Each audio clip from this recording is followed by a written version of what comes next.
Hi everyone, Dr. Whit here, that chiropractor that gets you moving here in the East Bay. And if you are someone who is dealing with pain going down into the arm and into the hand, pain, tingling, or numbness, those symptoms in the arm and hand, you might be someone who's dealing with thoracic outlet syndrome. Now, thoracic outlet syndrome is a compression syndrome of the nerves, the artery, or the vein that supply the arm. Now, the most common way we get thoracic outlet syndrome is compression of the nerves as they come out of the neck, go through and in between a few different muscles, and go into the arm. Now, those muscles in the neck that they go through tend to get very, very tight, especially in people who work at computers, who drive for a living, or who are just kind of having this forward head posture like this very often.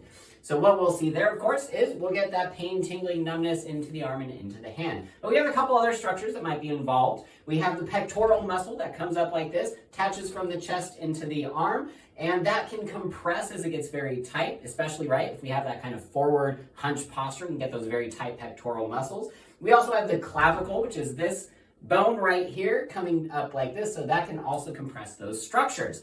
Now, if you are someone who gets some pain, tingling, numbness when you're reaching up above your head, if you're driving that car, basically if your arm is going from about midway on upward, then you might be dealing with thoracic outlet syndrome. Now, what can you do? Well, you can give us a call here at Alameda Chiropractic and Ergonomics. You can set up a free discovery visit. We can talk about what's going on. We can get you in for an exam, and we can get you a plan to get you back to feeling better than ever. So, of course, that's it for me today. Like, follow, and share on all those platforms on all your devices, and we will see you next time. Have a great rest of your day.